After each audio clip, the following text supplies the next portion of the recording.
अवधूतचिन्तन श्रीगुरुदेव दत्त श्रीपादराजं शरणं प्रपद्ये।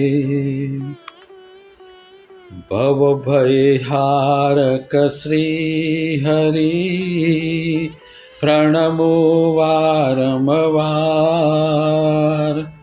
जन्म मरण टाळी विभो करो शीघ्र भव पार।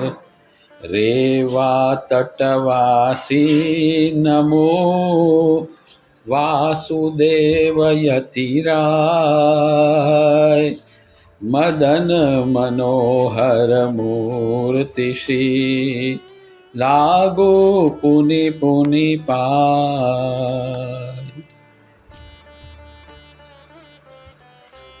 પિતા ગણેશ ભટ્ટ.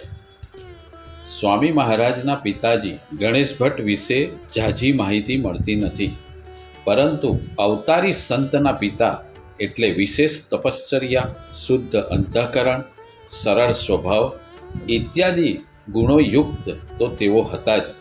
ભોજનમાં બધું જ અન્ન એકત્ર કરીને લેતા, સ્વાદ તરફ ધ્યાન ન આપતા. અપસ્મારનો રોગ તેમને હતો, પરંતુ ભોગવવાથી પ્રારબ્ધ ક્ષીણ થાય છે તેમ તેઓ માનતા. આથી રોગ પરિહાર માટે ઈશ્વરને કદી પ્રાર્થના ન કરતા. વારંવાર તેઓ ગાણગાપુર દત્ત ક્ષેત્રમાં જતા, ત્યાં વિવિધ અનુષ્ઠાનો આચરતા. દત્ત ભગવાનનો આદેશ થાય એટલે પાછા માણગાંવ આવતા. કોક વાર સ્વયં દત્ત ભગવાન તેમને ગાણગાપુર બોલાવતા. છેલ્લે દત્ત ભગવાન તેમને આશીર્વાદ આપતા કહે છે કે હવે તારે ગાણગાપુર ફરી ન આવવું, હું જ તારે ઘેર અવતાર ધારણ કરવાનો છું. આમ ભક્તિની પરમોચ્ચ સ્થિતિ પ્રાપ્ત કરીને ગણેશ ભટ્ટ માણગાંવ પાછા ફરે છે. સંસારના કર્તવ્યો તટસ્થ ભાવે બજાવે છે. એક વખત તો લગભગ 12 વર્ષ તેઓ ગાણગાપુરમાં રહ્યા હતા. ગણેશ ભટ્ટના દેહ વિલયનો સમય આવ્યો. મૃત્યુ પછી ઘરમાં કોઈ રુદન ન કરે તે ઈચ્છનીય છે એમ તેઓ માનતા. રુદન એ શોક દર્શાવતું તમોગુણાત્મક કાર્ય છે. આથી તે દિવંગત આત્મા માટે નકારાત્મક અસર ઊભી કરે છે. મૃત્યુ પછી સ્વજનોનું કલ્પાંત આક્રંદ દિવંગત આત્માને સૃષ્ટિ નિયમના આત્માના આગળના પ્રવાસમાં બાધા ઉત્પન્ન કરે છે. રુદનને બદલે હરિસ્મરણ એ સહાયકારી સાધન છે. આથી કુટુંબની વ્યક્તિના નિધન સમયે ભજન કરવું, ધૂન કરવી, ધૂનના આંદોલનો દિવંગત આત્માને સાનુકૂળ અસર કરે છે. સ્વજનો કદાચ કલ્પાંત કરે, પરંતુ બીજા મદદકર્તાઓએ ભજન ધૂન શરૂ કરવા.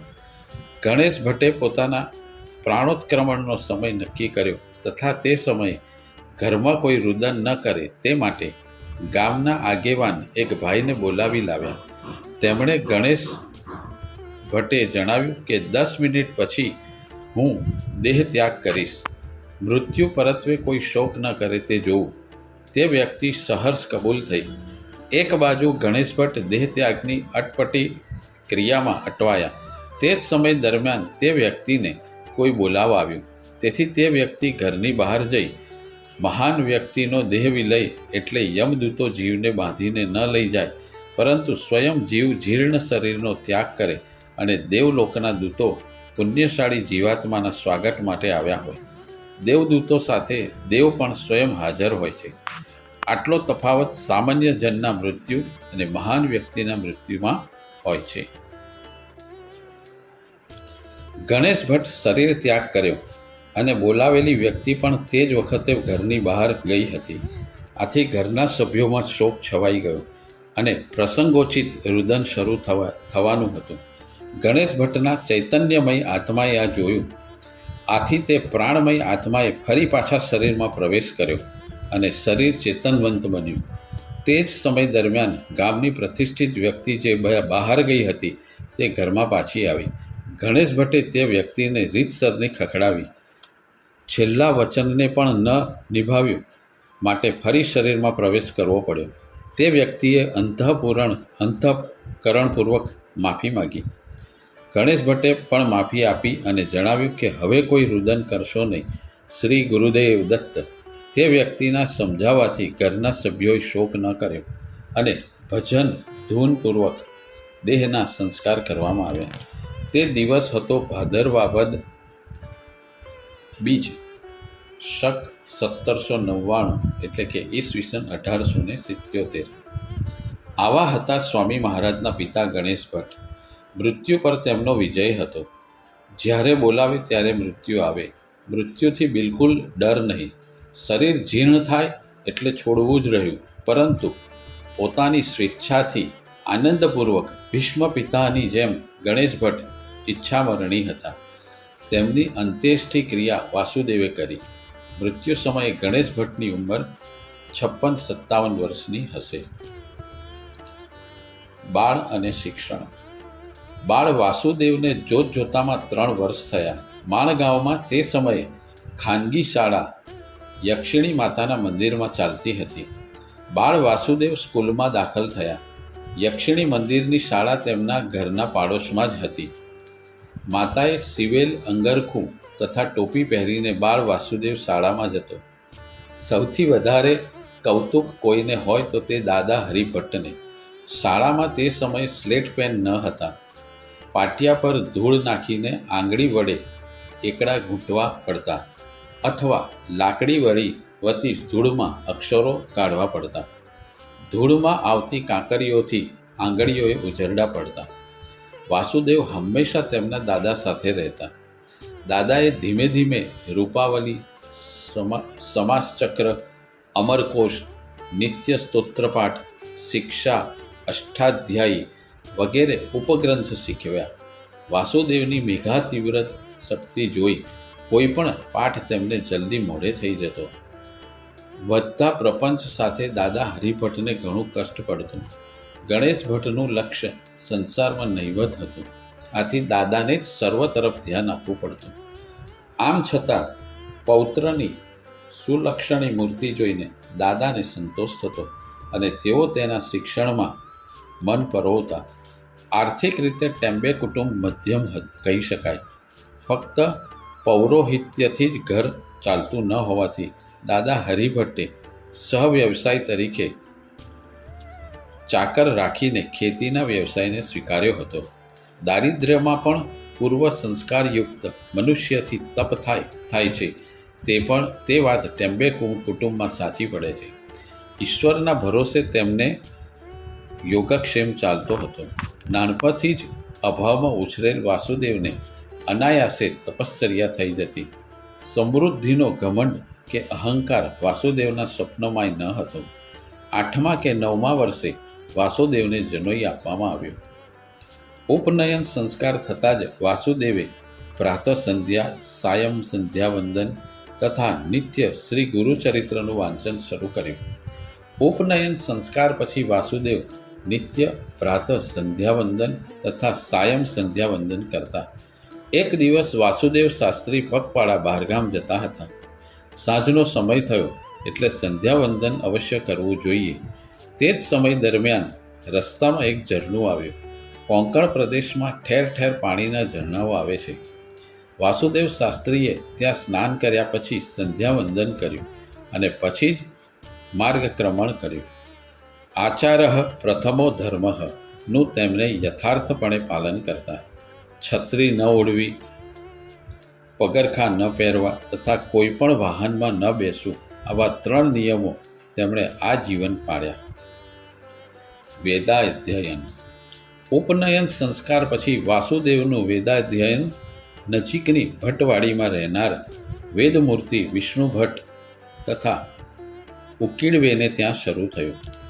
2-1 વર્ષમાં દાદા હરિભટ્ટ સ્વર્ગે સિદ્ધાવ્યા. હવે વાસુદેવ પર કુટુંબની વધારે જવાબદારી આવી.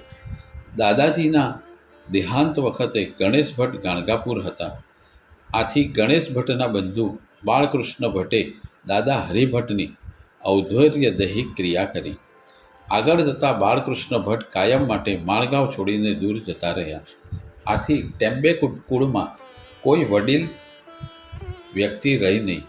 અન્નપૂર્ણાબાઈ તથા રમાબાઈ આ બંને માતા પુત્રી જ કુટુંબનો વ્યવહાર જોતા.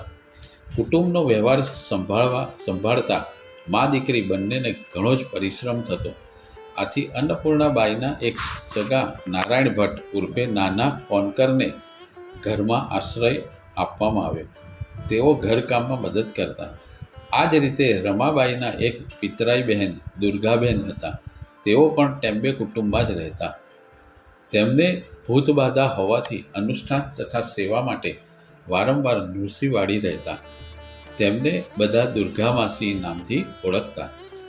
નાના કોનકરે થોડા દિવસ માણગાંવ રહીને વ્યવહાર સંભાળ્યો, પરંતુ તેના વહીવટ પેટે પોતે કરેલ ખર્ચ વસૂલ કરવા અન્નપૂર્ણાબાઈની મિલકત પોતાના નામે કરી લીધી. વેદમૂર્તિ તાત્યા ભટ્ટજી ઉકેડવેને ત્યાં વાસુદેવનું વેદાધ્યયન ચાલુ હતું.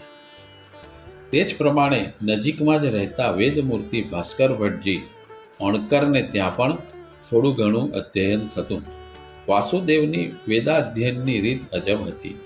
વેદાધ્યયન સોળામાં તથા સ્ત્રી શુદ્રાદિકથી દૂર થતું. વેદને શ્રુતિ કહીને કહે છે. ગુરુમુખે શ્રવણ કરીને તે મંત્રો મુખોદ્ગત કરવાના. વેદનું જ્ઞાન એ પુસ્તકિયું જ્ઞાન નથી. વાસુદેવનો અભ્યાસ આ જ નિષ્ઠાથી ચાલુ હતો. વહેલી સવારે તેઓ ગુરુજીના પલંગ પાસે જઈને બેસતા. ગુરુજી પડખું ફેરવે એટલે તેમના પગનો સ્પર્શ પોતાના માથાને થાય એમ વાસુદેવ બેસતા. પદ સ્પર્શ થતાં જ ગુરુજી પૂછતા, કોણ છે? જવાબમાં, હું વાસુદેવ એમ કહેતા. ગુરુજી કહે, વાસુદેવ, હજી દિવસ ઉગ્યો નથી, થોડો આરામ કર. ગુરુજીની ઉંમર જોતાં તેઓ આરામ કરે તથા મોડા ઉઠે તે ઇષ્ટ છે, પરંતુ વિદ્યાર્થીએ તો ગુરુજી ઉઠે એ પહેલાં જ ઉઠવું જોઈએ. તે સિવાય ગુરુજીના પાદ સ્પર્શથી પુનિત થઈને વેદાધ્યયન ન થઈ શકે. આમ આ પ્રકારની ગુરુ પદ્ધતિના શિક્ષણથી બેવડો લાભ મળતો. ઘરમાં દીવાની વ્યવસ્થા ન હોવાથી વાસુદેવ તરત જ આંગણામાં તુલસી વૃંદાવન પાસે બેસીને વેદપાઠ શરૂ કરતા. વાસુદેવની પ્રજ્ઞાશક્તિ અત્યંત તીવ્ર હોવાથી ઓછા પ્રયાસે તેમને બધા મંત્રો મોઢે થઈ જતા. પાઠ કરતાં જો કોઈ ભૂલ થાય તો પિતાજી એટલું જ કહેતા, બેટા, પોથીમાં જોઈને બોલવું. વાસુદેવ ભોજન માટે શ્રી કોનકરને ત્યાં જતા. ત્યાં સોળામાં ભાત બનાવીને નિવેદ વૈશ્વદેવ કરીને પછી જ ભોજન કરતા. નાનપણથી જ વાસુદેવે યથાવિધિ કર્મ માર્ગનું આચરણ કર્યું હોવાથી તેમનું બ્રહ્મતેજ ચમકતું હતું. સંધ્યા સમયે તુલસી વૃંદાવન પાસે વેદ પાઠ કરતા. થાકી જવાય તો ત્યાં જ શયન કરી વહેલી સવારે ઉઠીને ફરી વેદ પઠન કરતા. આવો તેમનો નિત્યક્રમ હતો. આ તો પરંપરાગત વેદ શિક્ષણની વાત છે. હવે વેદ રહસ્યની વાત આવે છે. તે પણ તેમને એક સ્થળે એક સંન્યાસી દ્વારા પ્રાપ્ત થયું. તેની હકીકત આ પ્રમાણે છે. ઘણા વર્ષો પછી નારોપંત ઉકેડવેને શાસ્ત્રી બુવાએ ઉત્તમ રીતે પુરુષ સૂક્તનો અર્થ કહ્યો. ત્યારે નારોપંતે શાસ્ત્રી બુવાને પૂછ્યું, માણગાંવમાં હાલ વેદજ્ઞ મળવો મુશ્કેલ છે અને આપ પણ વિશેષ અધ્યયન માટે ક્યાંક દૂર ગયાનું જાણવામાં નથી આવ્યું, તો આપ આ જ્ઞાન ક્યાંથી પ્રાપ્ત કર્યું? શાસ્ત્રી બુવાએ જવાબ આપ્યો કે એક સમયે તેઓ માણગાંવ તરફ આવી રહ્યા હતા. સાંજ થવા આવી તે સમયે એક મંદિરમાં આરતી તથા મંત્ર પુષ્પાંજલિ સંપન્ન થઈ. મંત્ર પુષ્પાંજલિ પછી શાસ્ત્રી બુવાએ ઋગ્વેદ સંહિતાના 3 અધ્યાયનો પાઠ કર્યો. તે સમયે એક સંન્યાસી ત્યાં હાજર હતા. તેમને તે શુદ્ધ ઉચ્ચારવાળો પાઠ ખૂબ જ ગમ્યો. તેમણે શાસ્ત્રી બુવાને પૂછ્યું કે વેદાંગનું અધ્યયન રહસ્ય પ્રાપ્ત કર્યું છે કે કેમ, અને ન કર્યું હોય તો સંન્યાસી બુવા તેમને રહસ્ય પ્રદાન કરવા ઈચ્છે છે, તો શાસ્ત્રી બુવાને સમય છે કે કેમ? શાસ્ત્રી બુવાએ વિનમ્ર ભાવે જણાવ્યું કે તેઓએ વેદ રહસ્ય પ્રાપ્ત કર્યું નથી અને સંન્યાસીજી તેમને રહસ્ય પ્રદાન કરે તો તે સ્વીકારતા તેમને વિશેષ આનંદ થશે. તે સંન્યાસીએ શાસ્ત્રી બુવાને સંહિતાના 3 અધ્યાયનનું વિવરણ એટલી સુંદર રીતે કહ્યું કે તેનાથી શાસ્ત્રી બુઆ વેદના કોઈ પણ ભાગનું અર્થઘટન સહજતાથી સરળતાથી કરી શકતા. સ્વયં દત્ત ભગવાને સંન્યાસી રૂપે શાસ્ત્રી બુઆને તેની ચાવી આપી. આમ ભક્ત નિષ્ઠાવાન હોય તો કોઈને કોઈ રૂપે પ્રભુ મળીને ભક્તને જ્ઞાન પ્રદાન કરે છે. સંસ્કૃત તથા જ્યોતિષ અભ્યાસ. વેદમૂર્તિ તાત્યા ભટ્ટજી ઉકીડવે તથા વેદમૂર્તિ ભાસ્કર ભટ્ટજી હોળકરને ત્યાં આમ વેદાધ્યયન અને યાજ્ઞિકીનો અભ્યાસ પણ પૂરો થયો. હવે વાસુદેવે સંસ્કૃત સાહિત્યનો અભ્યાસ શરૂ કર્યો. રઘુવંશના થોડા શ્લોકોનો અભ્યાસ શ્રી સાધલે શાસ્ત્રી પાસે કર્યો અને જ્યોતિષનો પ્રારંભિક અભ્યાસ શરૂ થયો હશે ત્યાં એક વ્યવસાય આવ્યો. એક ગૃહસ્થ પર ઘર બાંધવા મુહૂર્ત કાઢવા સાધલે શાસ્ત્રી પાસે આવ્યો. સાધલે શાસ્ત્રીજીએ ઉતાવળમાં એક મુહૂર્ત કાઢી આપ્યું. વાસુદેવ વિદ્યાર્થી તરીકે ત્યાં જ હાજર હતા. માનવીય ભૂલને લીધે શાસ્ત્ર વગોવાય તે વાસુદેવને નાપસંદ હતું. આથી તેણે તરત જ તે મુહૂર્તમાં કુયોગ છે તે જાહેરમાં કહ્યું. વાસુદેવના મનમાં ગુરુ પ્રત્યે અવિનય ન હતો, પરંતુ સાધલે શાસ્ત્રીને તે અપમાન લાગ્યું. આગળ જતાં અધિક મહિનો કયો હશે તે વિશે ચર્ચા વિચારણા ચાલી. ત્યારે પણ સાધલે શાસ્ત્રીની ગણતરીમાં ભૂલ થઈ અને વિદ્યાર્થી વાસુદેવે કહેલો મહિનો જ પંચાંગવાળાઓએ અધિક મહિના તરીકે જાહેર કર્યો. આથી સાધલે શાસ્ત્રી મનમાં ગુસ્સે થયા કે વિદ્યાર્થી ગુરુ કરતાં આગળ જાય. ખરેખર તો તેમાં તેમણે આનંદ માણવો જોઈએ હતો, પરંતુ તેઓ દ્વેષભાવથી પીડાવા લાગ્યા. તેમણે વાસુદેવને જણાવ્યું કે હવે તેઓ તેમને જ્યોતિષ કે બીજું કંઈ શીખવશે નહીં તથા તેમણે અધ્યયન માટે પોતાની પાસે આવવું નહીં. વાસુદેવ શાસ્ત્રીએ તો ગુરુ આજ્ઞા શીર્ષ પર માની તેમને ગુરુ પ્રત્યે કોઈ દુર્ભાવ ન સેવ્યો. પ્રશ્ન હતો માનવીય ભૂલને લીધે શાસ્ત્રો સમાજમાં ખોટા ઠરે તે, પરંતુ સાધલે શાસ્ત્રી આ સમજી શક્યા નહીં. વાસુદેવની યજમાન વૃત્તિથી ઘરની આર્થિક સ્થિતિ થોડી સુધરી. તેનાથી જે આવક થઈ તેના વડે જ ગણેશ ભટ્ટે પોતાની કન્યાઓના લગ્ન તથા પુત્રોના યજ્ઞોપવિત સંસ્કારના પ્રસંગો પાર પાડ્યા. સાધલે શાસ્ત્રીએ જ્યોતિષ શિક્ષણ માટે ના પાડી, છતાં જેટલું શીખ્યા તેટલું જ રોજબરોજ માટે પૂરતું હતું. વધારે શિક્ષણની જરૂરિયાત જ ન જણાય. છતાં કોઈ શંકા હોય તો સાવંતવાડીમાં વેદશાસ્ત્ર સંપન્ન વિષ્ણુ ભટ્ટજી અળવળીને ત્યાં જઈને શંકાનું સમાધાન કરી આવતા. ગોવામાં જ્યોતિષ શિક્ષણ. માણગાંવમાં પૂરતી આર્થિક આવક ન થવાથી વાસુદેવ શાસ્ત્રીએ ગોવા જવા નક્કી કર્યું. તેમની સાથે પેંડળે નામના એક ગૃહસ્થ પણ આવ્યા. તે ગૃહસ્થ એક શ્રીમંતના ઘેર વાસુદેવ શાસ્ત્રીને લઈ ગયા. જ્યોતિષની અભિરુચિ જોઈને તે વ્યક્તિએ વાસુદેવ શાસ્ત્રીની પરીક્ષા કરવાના ઈરાદાથી હાથની મુઠ્ઠી વાળીને પૂછ્યું, મારા હાથમાં શું છે તે જ્યોતિષ શાસ્ત્રના આધારે કહો. વાસુદેવ શાસ્ત્રીએ પ્રશ્ન જ્યોતિષ અંગે ગણતરી કરી અને જણાવ્યું, તમારા હાથમાં એક પ્રકારનું નાણું છે. તે પૈસાદાર ગૃહસ્થે મુઠ્ઠી ખોલી તો તેમાંથી એક પ્રકારનું નાણું નીકળ્યું. વાસુદેવ શાસ્ત્રીની નાની ઉંમરમાં જ્યોતિષમાં આટલી પ્રગતિ જોઈ તે શ્રીમંત ગૃહસ્થ ખુશ થયો.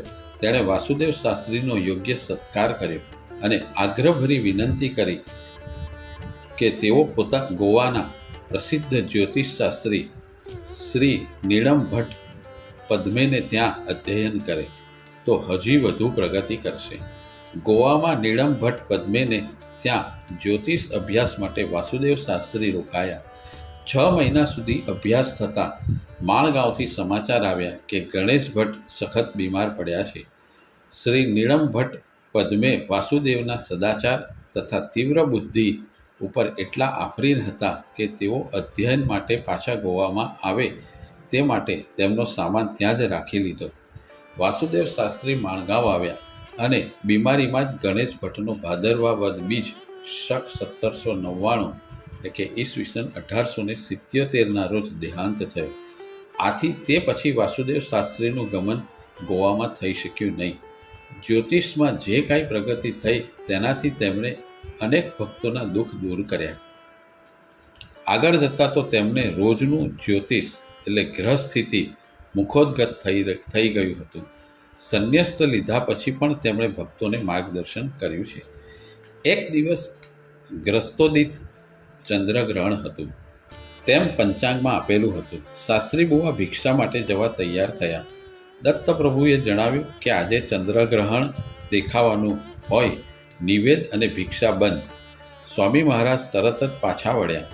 લોકોમાં વાતચીત થતાં લોકો શાસ્ત્રી બુવાને હસવા લાગ્યા કે પંચાંગવાળા ખોટા. પરંતુ રાત્રે જ્યારે સર્વને ચંદ્રગ્રહણ દેખાતું ત્યારે સર્વે આશ્ચર્યચકિત થયા કે શાસ્ત્રી બુવા પાસે જ્યોતિષનું પ્રગાઢ જ્ઞાન છે. એક વખત એક ખૂની ફરાર થઈ ગયેલો. પોલીસે ઘણા પ્રયત્નો કર્યા છતાં ખૂનીને પકડી શક્યા ન હતા. શાસ્ત્રી બુવાને પૂછતા તેમણે જણાવ્યું કે ખૂની 8 દિવસમાં પોલીસ તાબામાં આવશે. તે જ પ્રમાણે થયું. એક ગામમાં નિત્ય ચોરીઓ થતી, પરંતુ ચોરનો પત્તો મળતો ન હતો. શાસ્ત્રી બુવાને આ અંગે પૂછતા તેમણે ચોરોનો ચોરી કરવાનો સમય, કરવાની રીત, તેમનો દેખાવ આદિ અંગે માહિતી આપતા સમગ્ર ચોર ટોળકી પકડાઈ ગઈ. વિષ્ણુપંત આળાવકર નામના ગૃહસ્થ સાવંતવાડીમાં રહેતા હતા. શાસ્ત્રી બુવાને તેમનો પરિચય નારોપંત દ્વારા થયેલો. વિષ્ણુપંતના ઘરે પુત્ર જન્મ થયો. તેમણે શાસ્ત્રી બુવાને ટીપણું જોવા કહ્યું. શાસ્ત્રી બુવાએ સ્લેટ પર ગણતરી કરી તો બાળકનું મૃત્યુ 1 મહિનામાં છે એમ લાગ્યું. આથી તેમણે સ્લેટ ઊંધી વાળી દીધી. એટલામાં વિષ્ણુપંત આળવકરના શરીરમાં પિશાચ પ્રગટ થયું અને તેણે શાસ્ત્રી બુવાને જણાવ્યું કે શાસ્ત્રી બુવા અમુક દિનમાં લઈને ગણતરી કરો. તે પ્રમાણે ગણતરી કરતાં 2 મહિના બાળકને ક્લેશ છે એમ જણાયું. બાળકને ધાવણ મળશે નહીં. તેમ છતાં પિશાચે શાસ્ત્રી બુવાને જણાવ્યું. તે પ્રમાણે આચરણ કરતાં બાળકને ધાવણ પણ મળવા લાગ્યું. માણગાંવમાં ઉત્સવ મૂર્તિ બનાવવામાં આવી હતી. શાસ્ત્રી બુવા તેની 1650 પૂજન કરવા બેઠા હતા.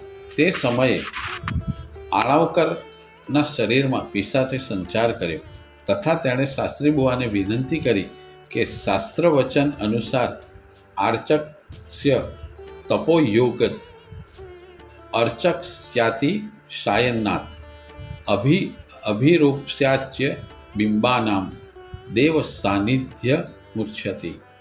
મૂર્તિ સૌંદર્ય સંપન્ન હોય, પૂજા કરનાર સદાચાર સંપન્ન હોય તો બીજા કોઈ ઉપચારો કર્યા સિવાય પૂર્વ પ્રતિસ્થાપિત મૂર્તિને નવી મૂર્તિનો સ્પર્શ કરાવીએ તો તે પૂરતું છે. અલગ વિધિ કરવો જરૂરી નથી. શાસ્ત્રી બુવાએ પણ તેનું કથન ગ્રાહ્ય રાખ્યું તથા તે પ્રમાણે પહેલાંની મૂર્તિને સ્પર્શ કરીને પછી મહાપૂજા કરવામાં આવી. આ પિશાચ અનેક ત્રાટ લોકોને શાસ્ત્રોક્ત ઉપાયો બતાવી સંકટમાંથી મુક્તિ અપાવતો હતો. એક ભૂતે સંત તુલસીદાસને રામજીના દર્શન કરાવ્યા હતા. તે જ રીતે ભૂત પિશાચ પણ કોક વાર મનુષ્યને સહાયભૂત હોય છે. આ પિશાચનો પૂર્વ ઇતિહાસ આગળ ઉપર જોઈશું. એક ભક્તની કન્યાના લગ્ન થતા ન હતા. અતિ પ્રયાસને અંતે તેને એક મુહૂર્ત્યો મળ્યો તથા લગ્નની તારીખ પણ નક્કી થઈ. તે ભક્ત પોતાની કન્યાના તથા ભાવિ જમાઈના જન્માક્ષર બતાવવા સ્વામી મહારાજ પાસે આવ્યો. સ્વામી મહારાજે જન્માક્ષર જોતાં જ કહ્યું કે કન્યાને મંગળ દોષ છે, પરંતુ લગ્ન નક્કી થઈ ગયું છે. આથી અરિષ્ટ નિરસન માટે ઉપાય કહું છું. સ્વામી મહારાજે બ્રાહ્મણને લાલ બળદ દાનમાં આપવા તથા મંગળના જાપ કરવા કહ્યું. આ પ્રમાણે કરતાં જ તે ભક્તની કન્યાના લગ્ન નિર્વિઘ્ને પાર પડ્યા તથા તેમનું દાંપત્ય જીવન પણ આનંદસભર રહ્યું. પંચપાક્ષીય ગ્રંથ. સ્વામી મહારાજ ભારતભરમાં ભ્રમણ કરતા હતા. તેમણે એક વ્યક્તિને સ્કંદ ભગવાન દ્વારા કહેલા પ્રશ્ન જ્યોતિષ અંગેના ગ્રંથને વાંચતી જોઈ તે વ્યક્તિને સમજવામાં આવી પડતી કઠણાઈ જોઈને સ્વામી મહારાજે સમગ્ર ગ્રંથની પોતે જ નવેસરથી રચના કરી. આ ગ્રંથ સંસ્કૃત શ્લોકબદ્ધ છે તથા તેમાં કુલ 5 અધ્યાય તથા 21 શ્લોકો છે. તેમાં જુદા જુદા કોઠાઓ તથા સમજવા માટે ગણતરીઓ સાથે દાખલાઓ પણ આપ્યા છે. આ ગ્રંથની વિશેષતા એ છે કે તેમાં 9 ગ્રહ કે 12 રાશિ કે 27 નક્ષત્રનો આધાર ન લેતા મૂળ પંચ મહાભૂત પૃથ્વી, જળ, અગ્નિ, વાયુ અને આકાશને લીધા છે. દરેક પંચ મહાભૂત માટે પ્રતિકાત્મક એક પક્ષીની ધારણા કરવામાં આવી છે. આમ આ ગ્રંથમાં આ 5 પક્ષીઓનો આધાર હોવાથી તે ગ્રંથનું નામ પંચપાક્ષીય આપ્યું છે. આ પક્ષીઓ છે મોર, શેંગ એટલે કે બાજ, કુક્કુટ એટલે કે કુકડો, કાગડો તથા પિંગળ. આ ગ્રંથ દ્વારા સર્વસામાન્ય રીતે નીચે જણાવેલ પ્રશ્નોનો ઉકેલ મળે છે. 1. ગર્ભિણીને પુત્ર અવતરશે કે પુત્રી? 2. ચોરી અંગે પ્રશ્ન હોય તો ચોરની જાતિ, અવસ્થા ક્યાં મળશે? 3. વેપાર સારો રહેશે કે મધ્યમ? 4. આગામી વર્ષ ધન ધાન્યાદિકની દ્રષ્ટિએ કેવું હશે? 5. ખોવાયેલી વસ્તુ ક્યાંથી મળશે કે નહીં? 6. કાર્યમાં સફળતા મળશે કે નહીં? 7. વરસાદ પડશે કે નહીં